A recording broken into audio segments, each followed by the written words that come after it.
In the problem of Atlantis, I think there are a number of points that have not been generally considered.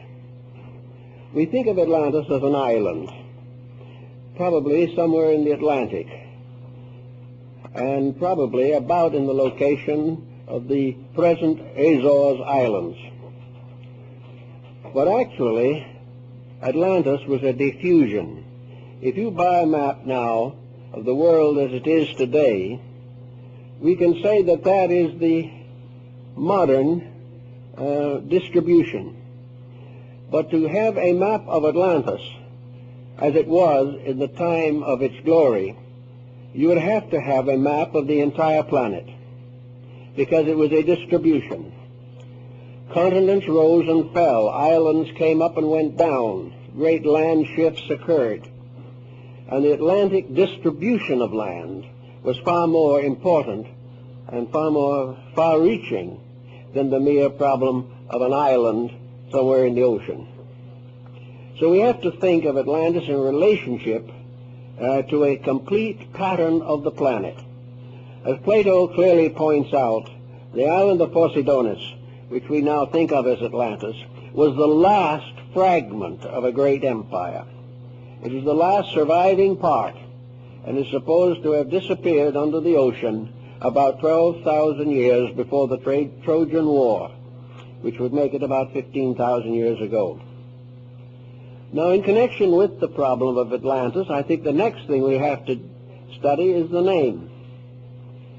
Plato refers to the mysterious empire as Atlantis. He probably received this name, or secured it, from Solon, who in turn had received it from the priests of the Egyptian temple at Sais. Now, the word Atlantis, or its root, is not Egyptian, and it is not Greek. No one seems to be able to trace the origin of the name. It appears on two very important phases of ancient mythology, Atlantis and Atlas. And the root is ATL, Atal. Now, if we look to find a language in which that word or that root is permissible or was used, we find we have to come to the Western Hemisphere, because Atal was one of the month names of the Mayas. It also has more than just a name significance. Its glyph, or its symbol, is a deluge. This seems then to give us the real basis of our word, that we are dealing with a term that represents a world experience, that various countries were involved in it, that the circumstances were known around the entire planet, and that the name that has survived to us today is probably based upon the records on the Western Hemisphere.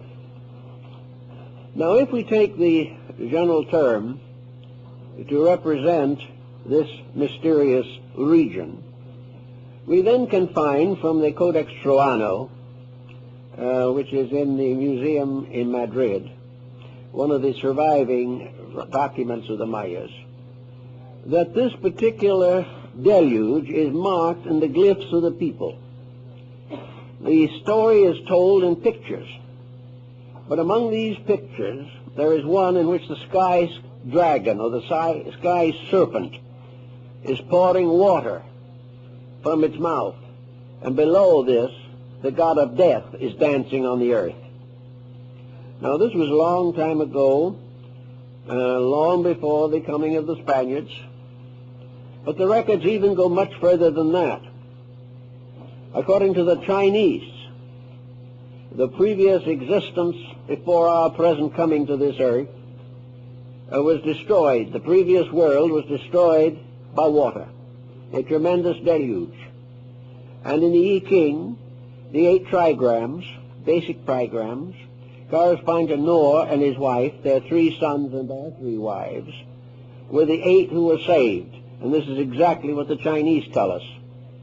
So the story goes around here and there and everywhere.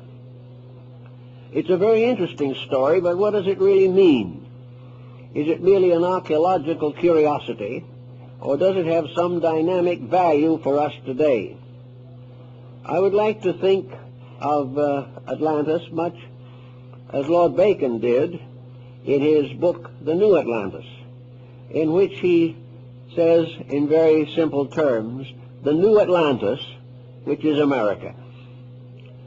Bacon was quite convinced that on the Western Hemisphere a great empire would arise, an empire that would surpass the glory of the Atlantean story, and that this new world would not be destroyed. It would not turn against the gods. It would not misuse the energies of nature, and as a result would become a new world, a restoration of the Golden Age. Now, when we study this Atlantean problem a little more carefully, we realize there have been a number of speculations on this. Vice President Dawes made quite an extensive search for the Atlantean world. A number of good archaeologists and ethnologists have devoted time to it. And the general attitude is no longer to discard it as a fable, but to try to find out what its actual meaning could be. Now let us suppose that Solon was correct, and that Solon, being an old man, was unable to do what he had intended to do, and that was to write out an account of the lost Atlantis as he found it, or it was given to him, in the caves under the Temple of Sais in Egypt.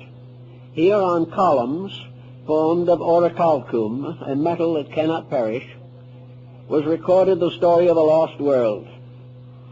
These two tablets are sometimes referred to as the Tables of Enoch, and we find a great deal of mystical lore surrounding this story. In any event, Solon, being very old and unable to carry on the work, passed the legend on to one of his descendants who was a student of Plato's. And this student, in turn, told Plato, who took the story, to use it as a great symbolical account of the descent of man. Now, Plato does not deny that the story is literally true, but he does point out so many very subtle and unusual details that we are forced to realize that he embellished it to represent the entire story of the planet Earth and its development. According to Plato, at a remote time, the gods of high Olympus distributed the world to their various sub-deities, and to Poseidon was given the lands of the sea, the great oceans, the islands, the archipelagos. And Poseidon created his kingdom in the oceans, and he created a wonderful city called the City of the Golden Gate. And in this city there was the temple to him, and in this temple were the tablets containing the laws of life, the laws that must be obeyed if man is to survive and to enjoy the favors of the gods. And the Atlantic Empire consisted of 7 islands. These 7 islands also occur in the Mexican story. These islands came together to form a league, and this league in turn created a kind of empire. And in the course of ages, the princes of the islands of the Atlantides became very proud. They decided that they would conquer the world. So in order to achieve this great end, they decided to send expeditions of conquest over all the other parts of the then Atlantean distribution. Now, this distribution at that time consisted, much as it does today, of countries of various degrees of development. It was not an uninhabited world. The Atlanteans were not the only people. But these other people were comparatively primitive. They were like the natives of Africa, or the natives of some Polynesian area, or perhaps the natives of some distant islands of the South Pacific. They were primitive people, but they existed. And the Atlantean merchants went to them, traded with them, and bartered with them. Plato states definitely that Atlantis had a great mercantile. that it traveled to all parts of the world, that it even visited Europe and as far south as South America. But gradually this empire grew more and more proud. Gradually fame, wealth, and power became the great objectives for life. And there was another dimension. These peoples possessed extrasensory perceptions that had not yet been closed by the process of embodiment.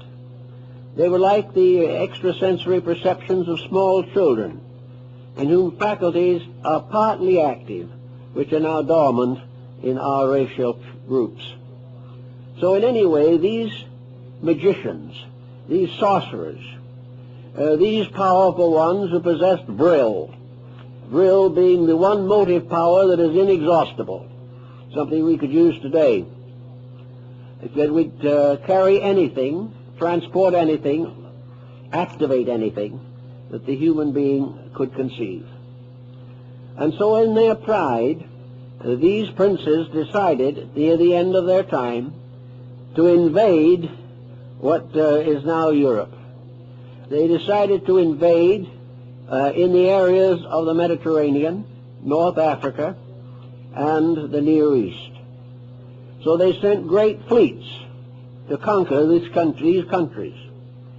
In the meantime, the deities,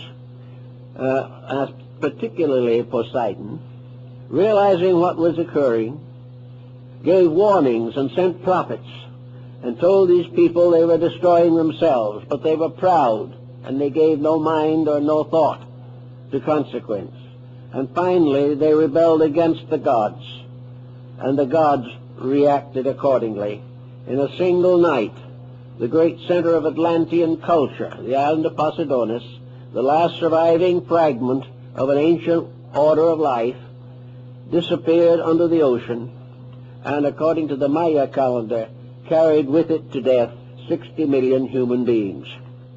This was the end of a great cycle of misuses and abuses in which those powers, forces, and principles which had been intended to be of common good to all mankind were perverted and in one way or another turned against the will of heaven, and in consequence they were destroyed. Now this also causes us to have another little interlude here, which I think we should give a thought to. We are told by Plato and several other historians of the time that various agencies, various merchants, travelers, explorers from Atlantis visited other lands. And among those who visited other lands were the priests of the Atlanteans, those who worshipped the great golden serpent. Serpent worship was one of the oldest religions of the world. Now these various missionaries, shall we say, went to primitive people, as we send missionaries today to underprivileged or gradually evolving groups. And these missionaries set up various institutions in the distant parts of the empire, the parts that were not actually destroyed by the destruction of the Atlantean centerland. Now, it seems to me, and I realize that this is hypothetical, but it seems to me that this explains a series of legends and myths which are of interest. We are told, for example, that the people of Chaldea and Babylonia were very primitive, that they had not yet discovered the use of fire, that they did not know how to cook food, they did not know how to keep records, they had no medical knowledge, they had no laws to live by and no governments except tribal communes. And in the midst of all this time, while they were living along the shores of the sea, one day something strange happened. A being came out of the sea. This being, whom they called Oannes, had the body of a fish and the head of a human being, and wore on his head the head of a fish on end. If you see the old pictures, you realize that his hat was what we call today a mitre, which is practically exactly the shape of a fish's head. And this man who came out of the sea had scales. Now, scales could very well represent armor. He carried symbols with him, and he was a good man. And he came to these people, and he taught them. He gave them a written language. He gave them the knowledge of agriculture. He taught them astronomy and the mystery of the stars. He helped them to build a permanent government, introduced them into the mysteries of architecture and the building of cities. And he also taught them the mysteries of heaven and the ways of the gods, and taught them to live in obedience. And he told them that in due time he would return. And then he went back to the sea, promising to come back one of these days, sometime in the future. And he walked out into the sea and disappeared.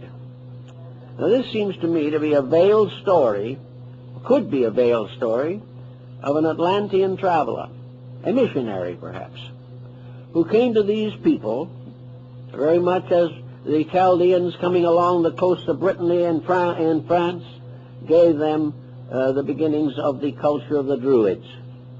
This one who came out of the sea, he dressed in armor, probably came on a ship, which came over the horizon and was regarded as evidence that he came out of the sea. The most important thing, I think, in this legend is that he promised to return. So they waited. And they kept his laws and they kept his rules for years, but he never came back. Now, on the opposite side of the world, something else was happening. The people of Central America were living in a very primitive state. Some of them were cannibals. They had no homes except rude huts. They had no instruments except cut from stone. They did not know how to cook their food. They had no written language and no way of recording their history, no knowledge of any of these things. And while they lived in this primitive condition, a strange thing happened. An old man came to them, riding on the back of serpents. And he came to the shore, and he was welcomed by them, these peoples. And his name is preserved in the three great languages of the central culture of the period and time and place.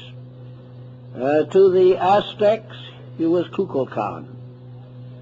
To the ones who lived around Palenque, he was Wotan.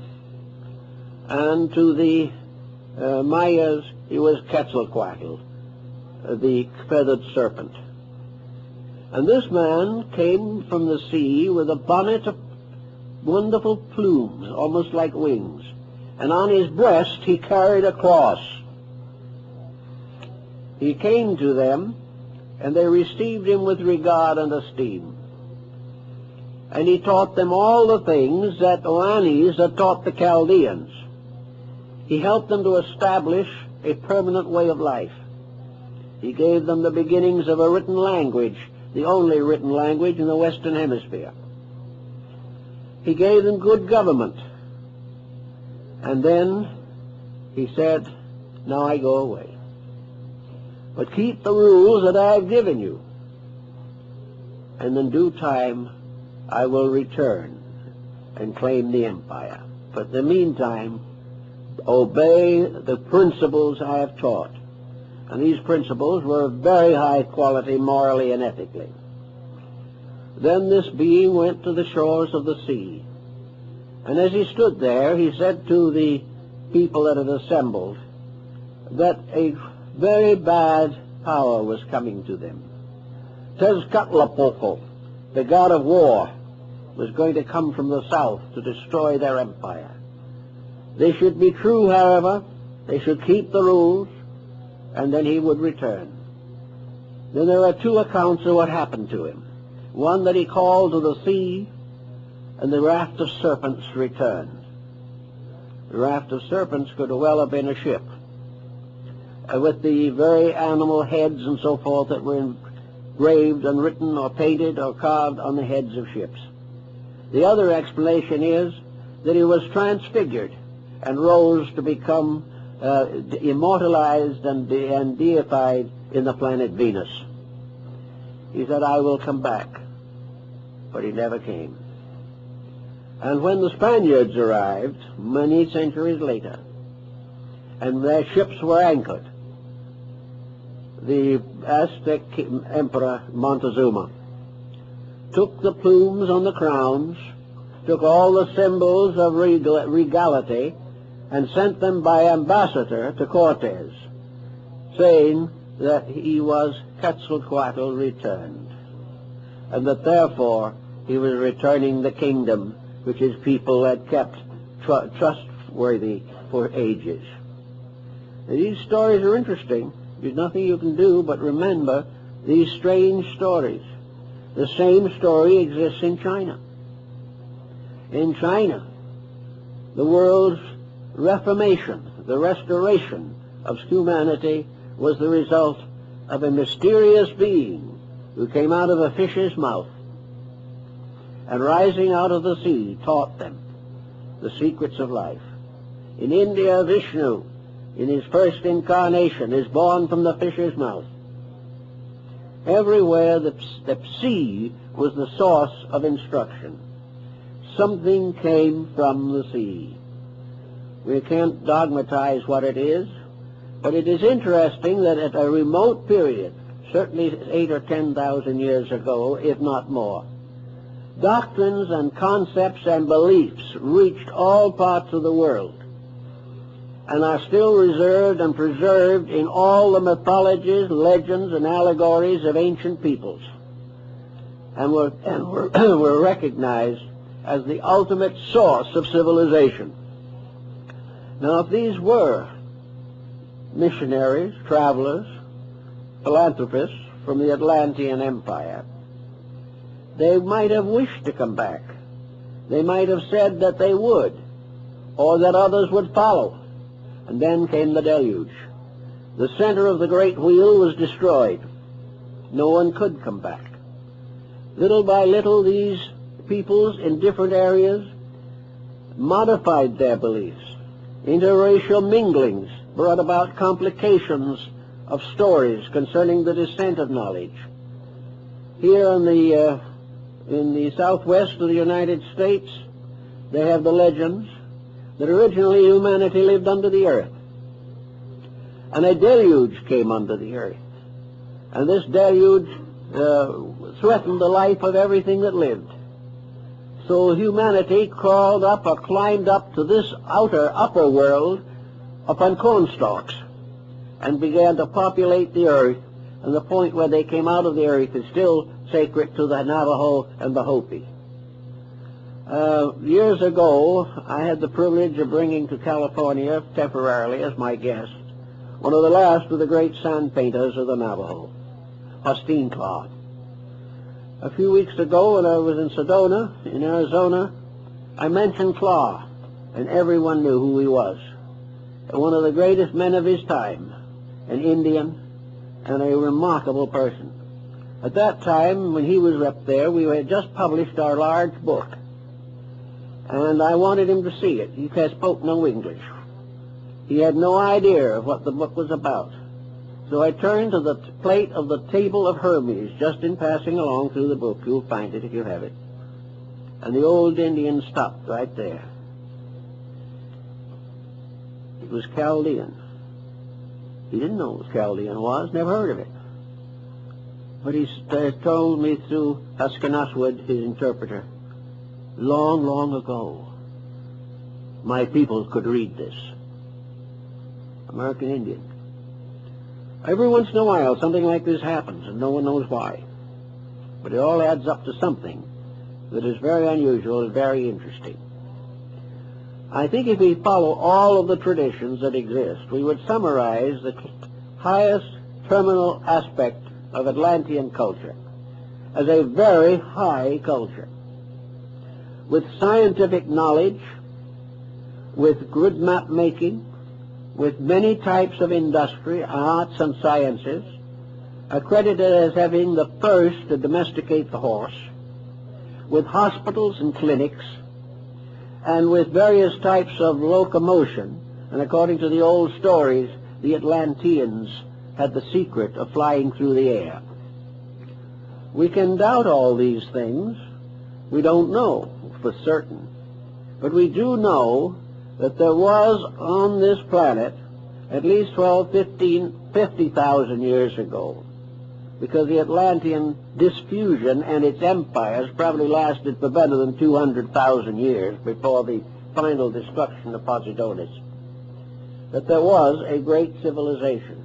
One of the Hindu scriptures says, referring to the earth, the Great Mother has shaken many civilizations from her back. And maybe Atlantis was one of them. Maybe Lemuria was another. Perhaps Hyperborea was another. But in any event, far back, there were forms of life and culture very different from what we have today, which destroyed themselves by the misuse of the spiritual powers of life. So now we come to another interesting episode. In the last few years, there's been a great deal of emphasis upon extraterrestrials visiting our planet. Books have been written to show that somebody from outer space, presumably, who came here long ago, produced all kinds of mysterious monuments, records, engravings, pictures, and carvings, are supposed to have had airplanes, all this type of thing, and it was said to have come somewhere from outer space. The outer space theory has certain difficulties involving it, which have not been completely solved and may not be solved. We don't know. It may all be true.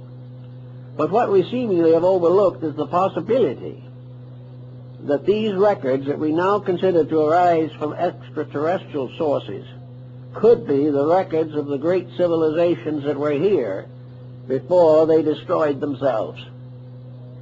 That these people who are said to have come and brought all the secrets of life to these primitive peoples could have been the citizens of the great Atlantic Empire, the empire that was far higher and far more advanced in many ways even than we are today. Their civilization was different. They were not bound tremendously to an industrial program. They didn't need it, and we wouldn't need it if we developed the resources within ourselves.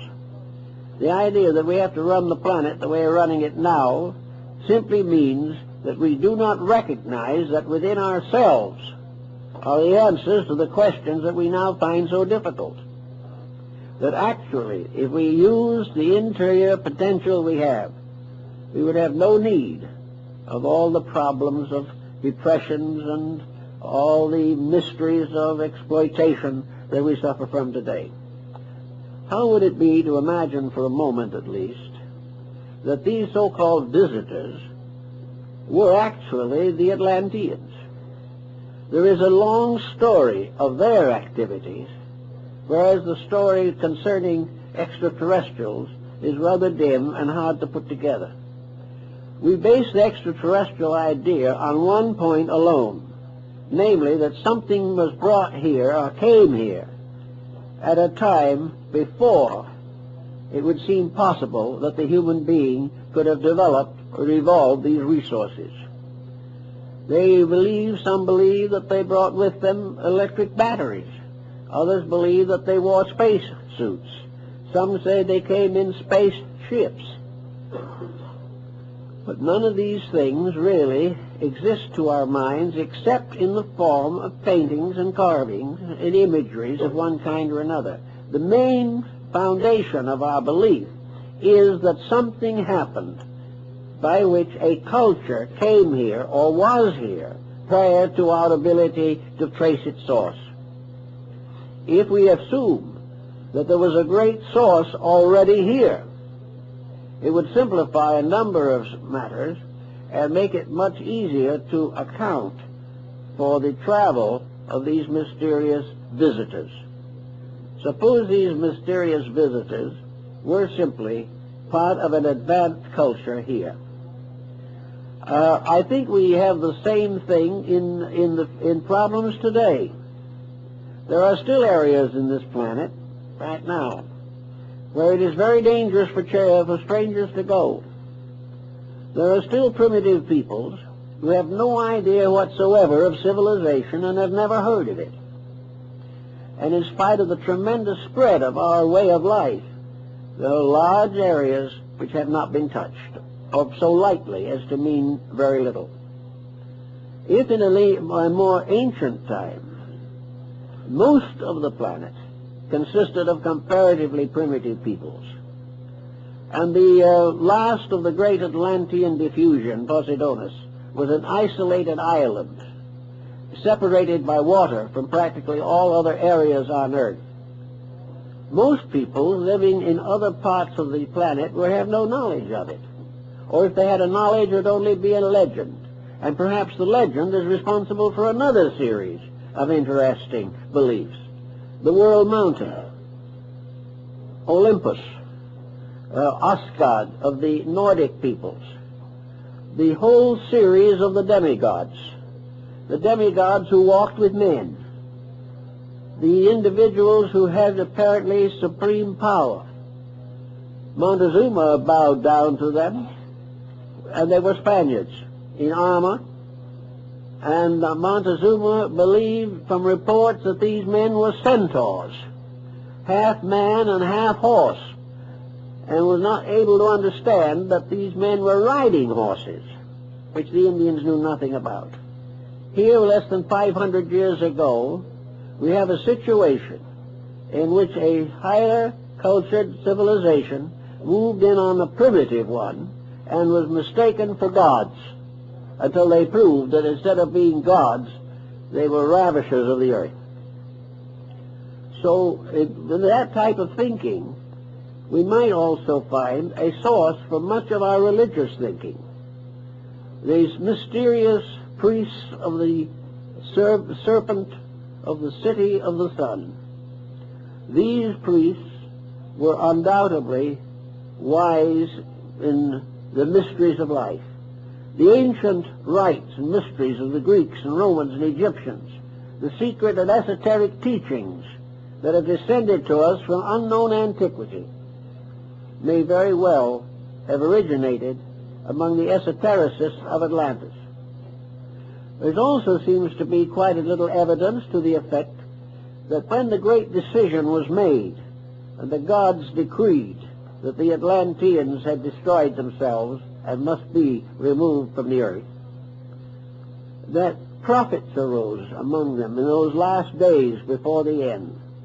And these prophets warned the people that they had disobeyed the gods, that they had sacrificed all that was good for selfishness, avarice, and power. And these prophets led certain groups of the Atlanteans away from Atlantis and into what is now Europe and the Near East. These peoples survived. As this migration occurred at least 12 to 15,000 years ago, we have some suspicion that many of the civilizations of the Near East, and perhaps even of the Far East, originated among these transplanted peoples who had gone away from the cause of death. It is stated in the Atlantic story that a great number of the gods of Egypt were, we'll say, refugees from Atlantis. That the gods of the Egyptians were Atlantean deities who originally, perhaps, actually and physically lived as leaders of their peoples. In any event, the idea that the world was populated in one sense by refugees is not unreasonable. Another story of the same type, which is found in many parts of the world, states that the Atlanteans earned their final destruction by an attempt to invade Europe, that they raised a great army and sent it against Europe and North Africa. And this great army was on the march and was in these areas, claiming them, when the Central Islands were destroyed. Therefore, these armies could not return. There was no place to go back to.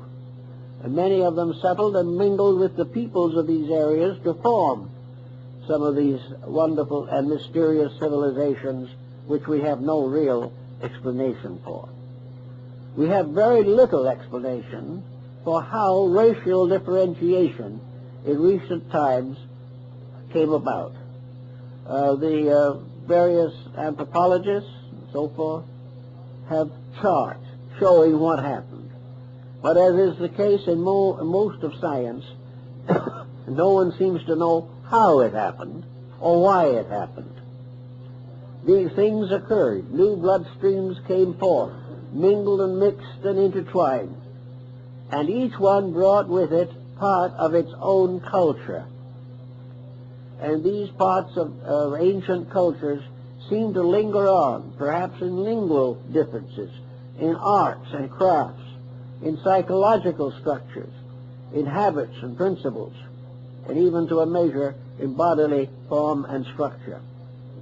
In any event, as Bacon points out, we have a challenge coming to us at the present time. And this challenge is more or less documented in terms of Atlantis, and I think this is the way Plato originally used it. You know, the story of Plato's Atlantis ends in the middle of a sentence. It was never completed. Bacon's New Atlantis ends in the middle of a sentence. It was never completed. Why? We don't seem to know. But I think that Bacon tells us about the importance of it, that the destruction of Atlantis, as left by the tables of Enoch, is this great story of the disaster of disobedience. That regardless of how we think about life or what we believe about life, it is impossible for us to go contrary to the will of heaven. Anything that goes contrary comes in the end to destruction. Plato and several others of the earlier writers also seems to fabularize this particular situation. Atlantis may be the submerged self in each of us. This is an interesting possible thought from a psychological standpoint. The psyche may be that part of our nature which alone bears witness to its ancient origin. If there is a record of disobedience and penalty, that record is probably primarily descending within the structure of the human being himself. It is something hidden in his own darkness. It is something that may bring him fear. It may bring him conscience. It may warn him of the dangers of the abuse of power and energy. And if so, it may be the submerged part of man's own nature, that part which was lost because of disobedience to the gods. This may be the large, deep, all-spreading mystery of the fall of man, which has been also recorded in various ways among practically all peoples of the earth. Atlantis also seems to have a very great fascination for the psychologist and the social reformer. Is it true that a civilization existed long ago which knew what we do not know today? Is there something lost in our way of life because it disappeared under the waters of the Atlantic so far back in our story? Is it true that there were giants upon the earth in those days, mental giants, that had skills and abilities which they had derived from the studies of esoteric matters? Did black magic originate in Atlantis?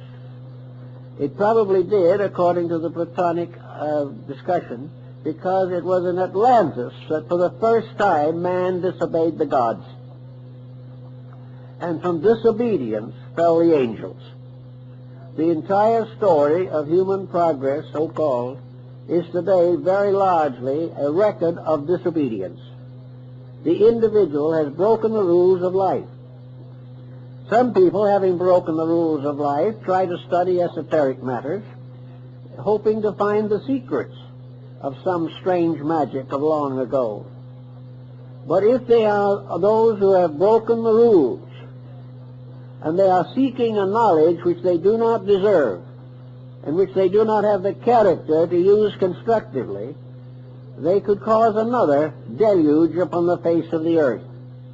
Therefore, every effort apparently has been made in ancient times to protect the secrets of essential knowledge. There are records of legends and accounts everywhere of secret teachings, esoteric schools. There are accounts of ways by which the human being can develop faculties and powers at present beyond his capacity. The scoffer says the whole thing is superstition, that there are no such forces, but that isn't proven by scoffing. It is only proving by testing. I remember years ago, when I was in India, I met an old gentleman whom I make the hero of a book called The Guru. This old gentleman was a guru. I was never a disciple of his or anything of that kind, but I did know him. And we've talked about many things relating to the Yoga, Vedanta, Tantra of India. These secret arts which are said to have been given to the world by the gods in ancient times. And in talking about it, this old gentleman was sitting there very quietly on a little white square like a sheet in his room in a little stucco house in Calcutta.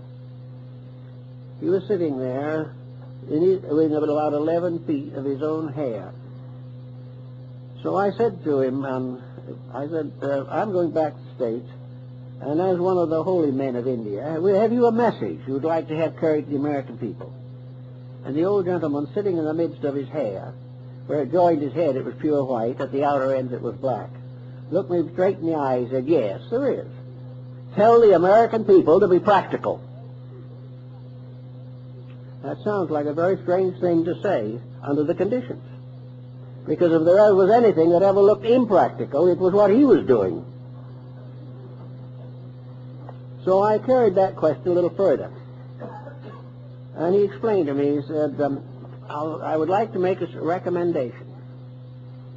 He says, send over to us 5 or 10 of your best equipped scientists, the ones who have the greatest knowledge that your academies and schools, universities, and institutions can produce.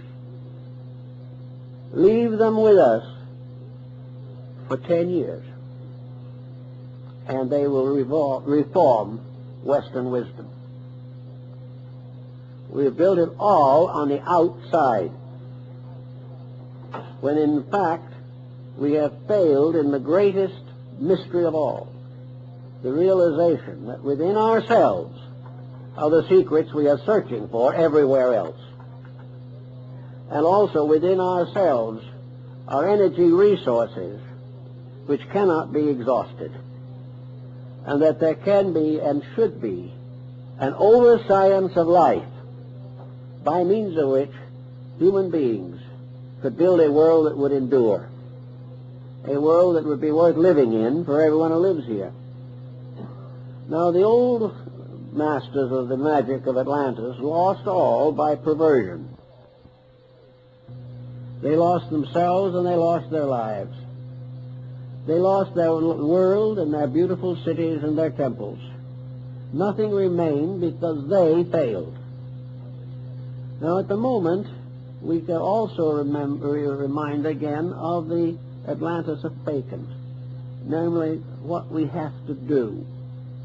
He said, Bacon in the New Atlantis said that we might say the motto of the great Atlantean experiment was that man should learn to know all that is possible for man to know, and should dedicate all he knows to the unselfish good of all that lives. It's a pretty big order, and we're not working that way too well at the moment. But the principles still remain true, that when the individual works for himself, his empires fall. When he works for the common good, he builds that in which is the spirit of everlastingness. Now, among the mysteries that have been involved in the Atlantean story are the pyramids. And the pyramids are very interesting things. We know that they are in Egypt. We know that they're in Central America, but recently, a year or two ago, I saw aerial photographs of pyramids in the heart of China, which are not generally known, but it's been recognized. These pyramids, like the mounds of antiquity, seemingly have a meaning. And what that meaning is appears to be also rather uncertain. According to the conservative Egyptologists, and Mayaologists for that matter, the pyramids were simply magnificent monuments to the memories of dead pharaohs, kings, or emperors, or, if you want to be a little more idealistic, perhaps the testimonies to God and wisdom. But the pyramids are very strange things. Their distribution upon the surface of the earth is most extraordinary. Work is now being done, and I hope it will be carried on to a successful conclusion, to study and chart the locations of pyramids in relation to the magnetic field of the planet. We know that the planet is a kind of crystal, that it has areas of fission, that it has magnetic fields, and that these magnetic fields are very important to the survival of life and to the distribution of energies. These magnetic fields may sometime be the substitute for every method of locomotion or all forms of fuel in the world today. I went to the Pyramid of Giza, and I went through all the interior chambers of it. And there are some things about it that are very, very strange. Why should a tomb be ventilated? There are two great passageways leading from the king's chamber to the outside wall of the pyramid. They are like ventilators, not large enough for a person to go through, but large enough to permit a current of air. And then, after some time, no one knows when, the outer ends of these ventilators were blocked, but the openings to the inside are still open. The Great Pyramid's King's Chamber has in the ceiling the largest stone, I guess, in the entire structure. It weighs many, many tons. The sarcophagus, so-called, has been largely nicked away by tourists, but there is a lighter stone box, much in the shape of a casket, but too small for a human body. The way the Egyptians mummified their dead and put one mummy case and sarcophagus and over another before a final interring in the stone vaults could not have been done in this case at all. It's been utterly impossible. Also, another interesting thing happened.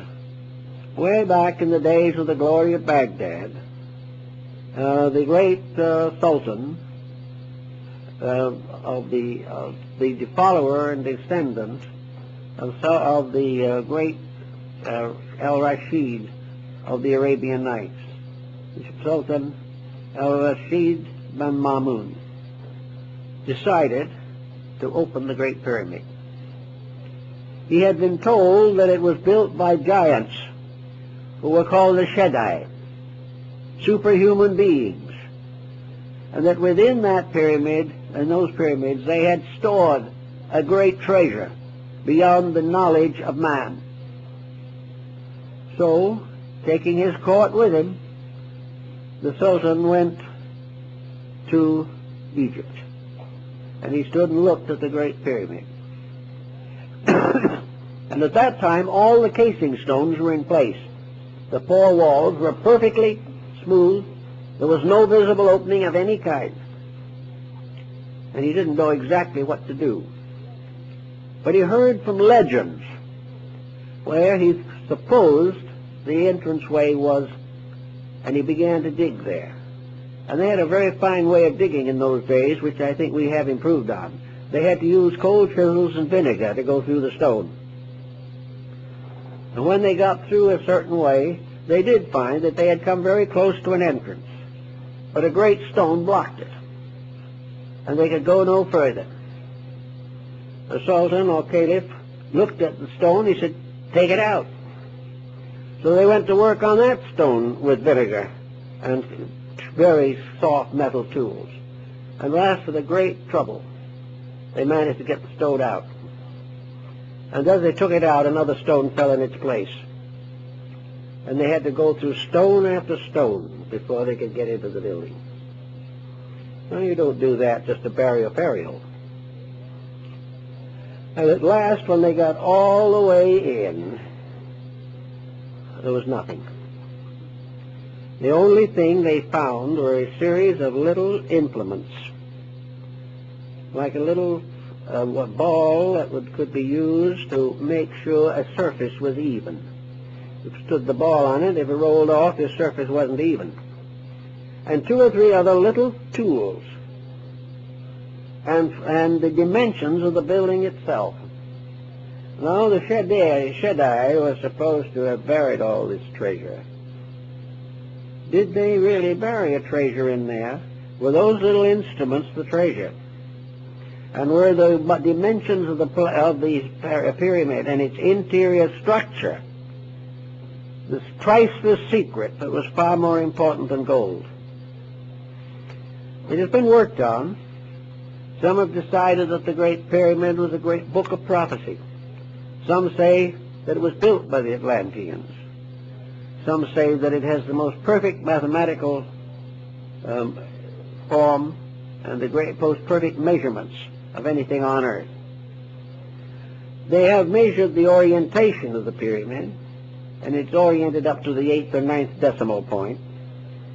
And the little error that does exist, just a little fragmentary error, is probably due to the fact there was a minor earthquake that shook off that corner.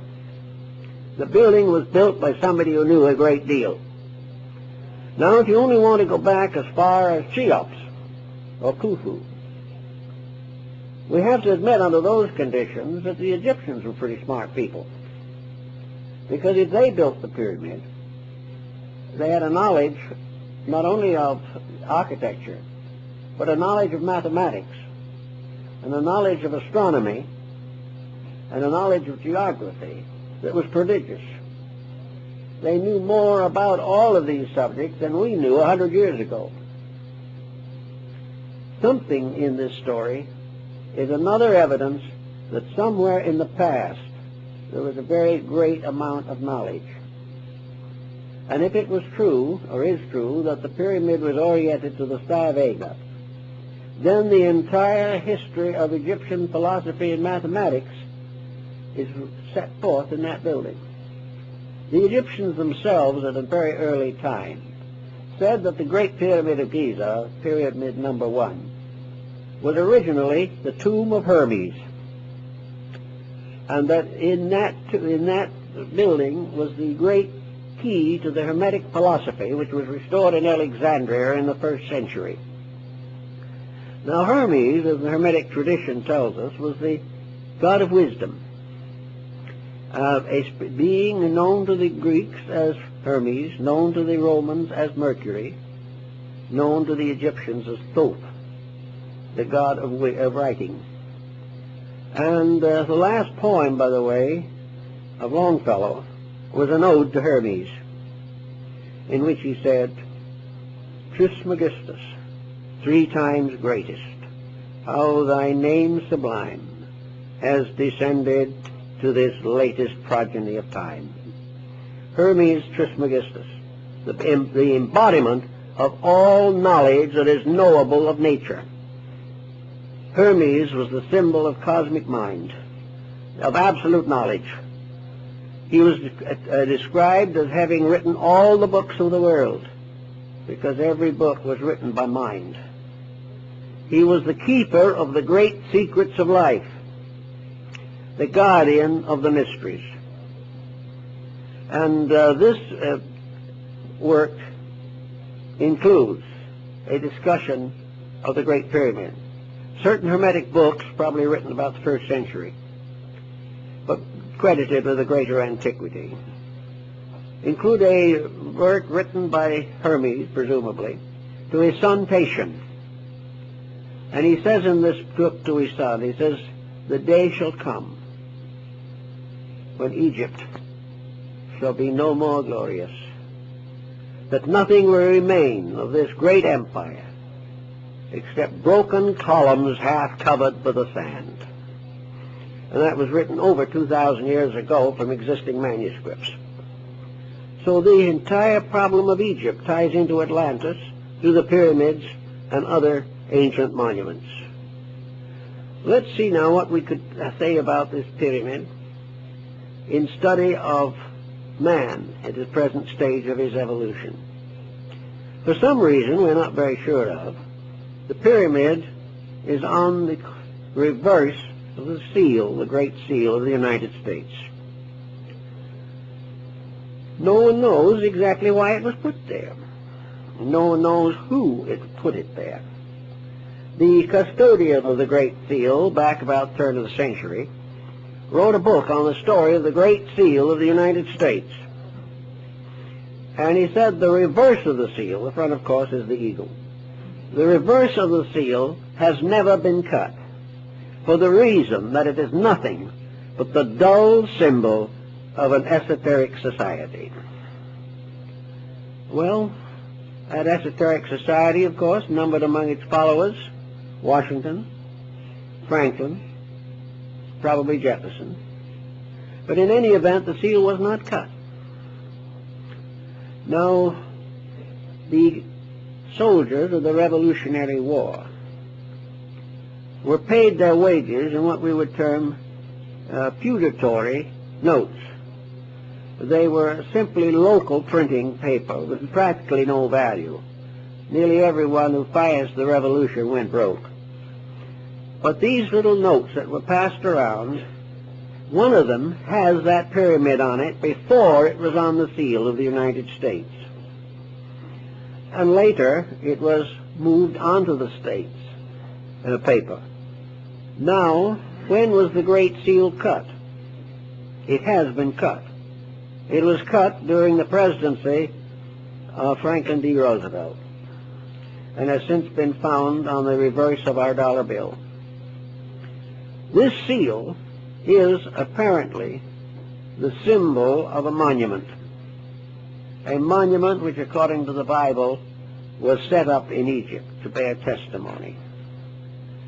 It was quite possible, and people are beginning to work more and more on it, that the study of the pyramid is very, very important to the solution of our relationship to the ancient world.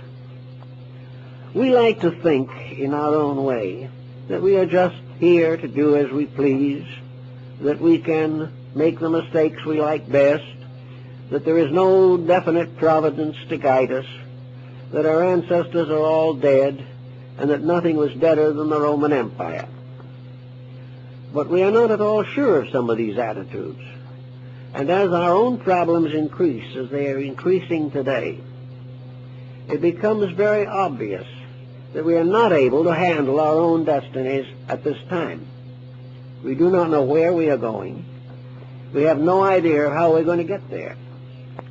And about the only thing we can do at the present time is try to figure out how we can have more guns or bombs than somebody else as the basis of survival. Now, this doesn't really make very good sense. It is not the answer. There is a grand plan of life, a grand purpose. It has existed among every people, and every nation has finally turned away from it and disappeared. The ruins of the past are a constant record of the individual's inhumanity to man and his failure to keep the principles of his own survival.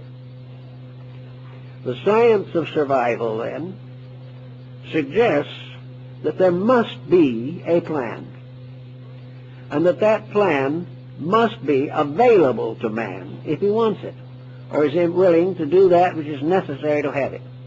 If he is not, he will not get it. Now, there's an interesting story we don't hear much about also. Hermes, among the books which he is attributed as having written, was one which is called the Black Book. Now, the Black Book is another legend. Very difficult to find much out about it. But one thing we know is that in England, the Order of the Garter was formed not because of an accident to a lady's garter, but because the original meaning of the word as it appears and was gradually, we might say, colloquialized, it was the Order of the Garter, the protector. And if you have visited the Chapel of the Garter at Windsor, you will see the thrones of those who were the members of the order. And according to the ancient order, as recorded by its first great historian, Sir Elias Ashmole, back in the 17th century, the original laws and rules for the order were taken from the Black Book of Hermes on the deportment of kings. And the entire structure is so constituted and the thrones are so arranged that it represents really a heavenly temple in which all the gods of antiquity were seated. It is also a very appropriate symbol of the first great League of Nations, that it was a symbol of the union of the rulers of the world for the maintenance of peace. The Knights of the Garter were all rulers. And I remember when I looked at it, there up on the flag of banner of the chairs was the flag of the Emperor of Japan. The Order of the Garter was an international order of leadership. And the Knights of the Garter, in their rights, drew their swords, overlapped them, and formed together a circle of blades resembling a great star. The Knights of the Garter were sworn to the protection of the weak, to the justice that is in the power of the ruler to bestow, and that all together, each in his own way and in his own faith, took his obligation to the God of his fathers to keep the peace. Then something happened. The Black Book disappeared. And the parts which had not been transcribed, which had to do with the rules of conduct down through time, have never been found. Again, something mysterious happened. But that it did exist, Ashmole assures us. The same type of thing comes with the Order of the Round Table. Another type is with the legends of Charlemagne. All of these things go way, way back. But they all lead to one concept, namely that there is an over-government of the world. That this over-government is the government of the gods from their Olympian thrones as personifications of the great forces of life by which the universe is maintained. We do not have to believe in Olympian deities, but the integrities which they stand for or symbolize are the basis of human life. And unless these integrities are maintained, nations will fall. And every nation up to the present time has passed through great vicissitudes because of its inability to keep the rules of life. In the Greek and Egyptian worlds, those who were dedicated to trying to live a better life were gradually accepted into the mysteries. And these mysteries were among the things that Solon participated in when he was initiated into the rites of Osiris and Isis. According to the legend, Solon was taken into the basement or cellars of the temple. He was taken way down under the earth by the side of the Nile. And in the very depths of the earth there was a subterranean lake. And it was all black and dark. And on the shore of the lake was a little boat with a blind oarsman. And in the center of the lake was a small island. And on this small island were the two pillars of Enoch. So Solon and the priest who guided him went out to the island, and the priest showed him these strange hieroglyphic writings on these columns. And it described how various destructions had afflicted the world. And it said that the Atlantean Empire was destroyed by water. But if the solution wasn't found, if the world did not become aware from the ancient evidence and from daily living that there was no way of breaking the rules of living and surviving, then another great civilization might rise. And if this one rose, and it was necessary to punish it, it would be punished by forces moving in the air. Solon took this back. Didn't know exactly what to do with it. But he realized that he had been in the presence of something very sacred, that the priests themselves believed this. And it was written on this column of indestructible metal that had been there before the dawn of time. Incidentally, there is a column in India that is much the same. It's at Delhi.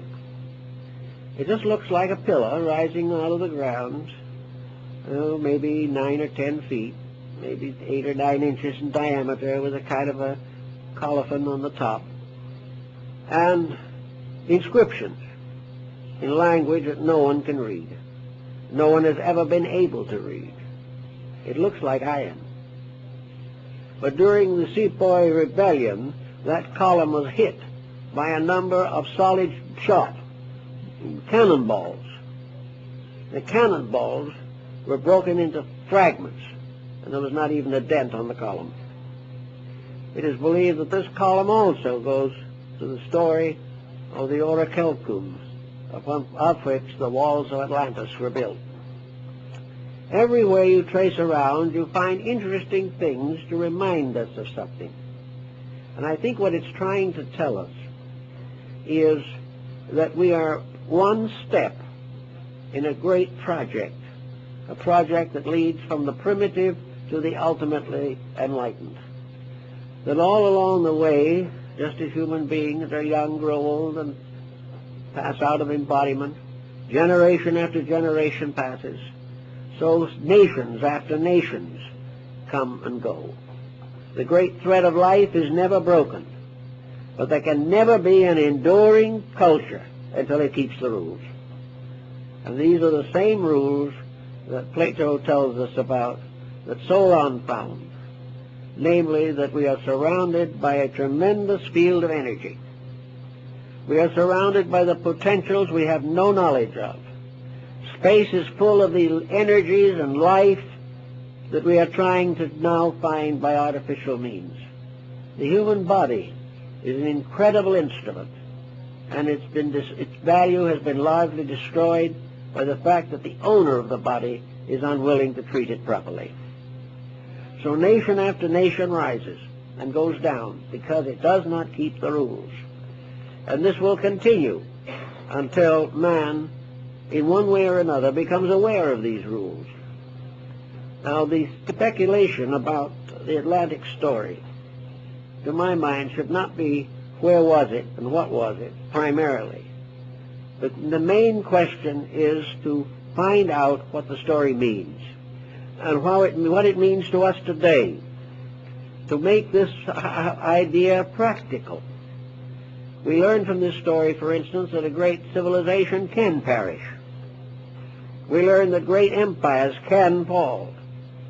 But what we haven't learned really is that these disasters are caused largely by the corruptions of the human being.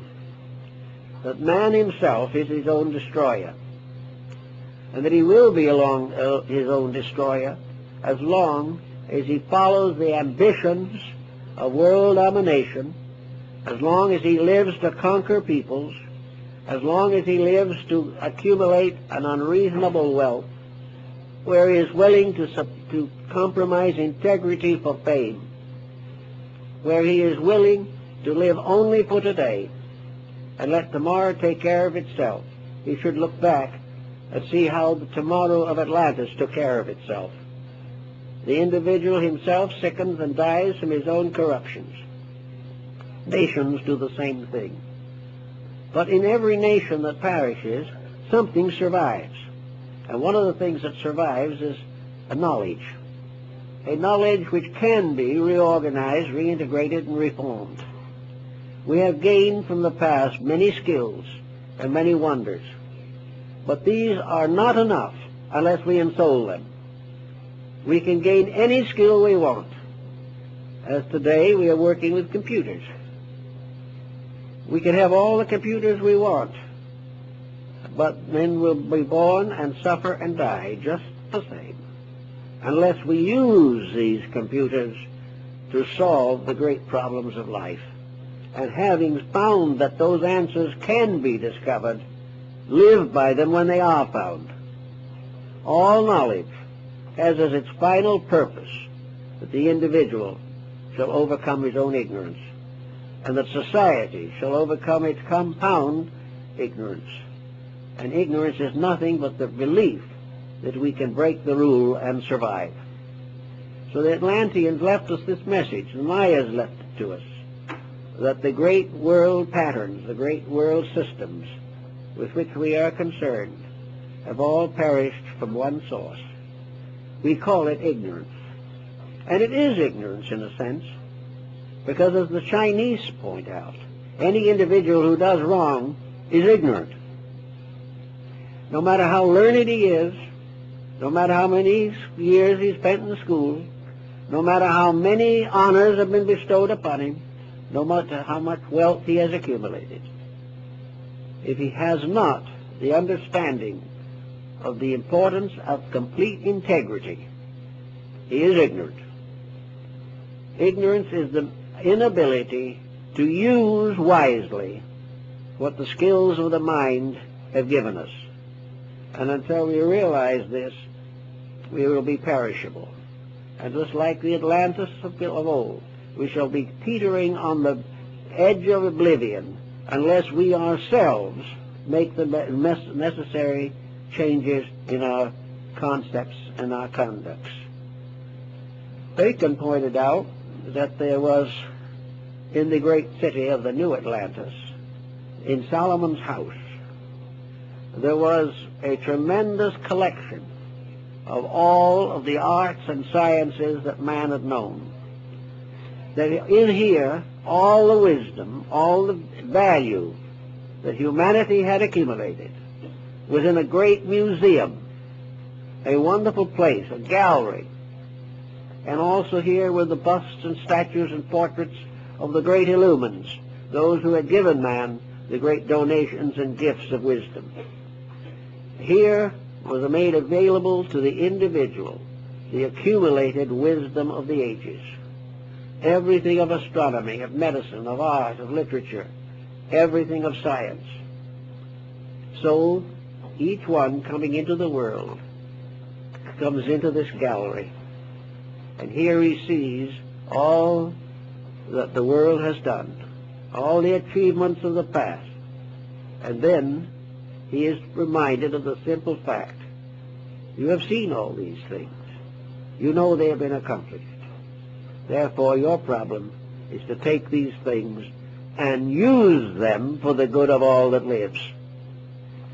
Unless somebody somewhere along the line comes to this conclusion and takes this attitude towards all knowledge, the dangers of the deluge remain.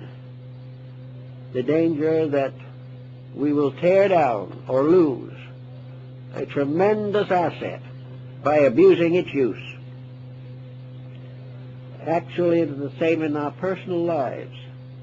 Unless we control our minds and emotions, unless we organize and rectify character and conduct, we are abusing the priceless privilege of growing, which is our birthright. And those who have abused the birthright get into trouble. So Atlantis stands for a lost cause.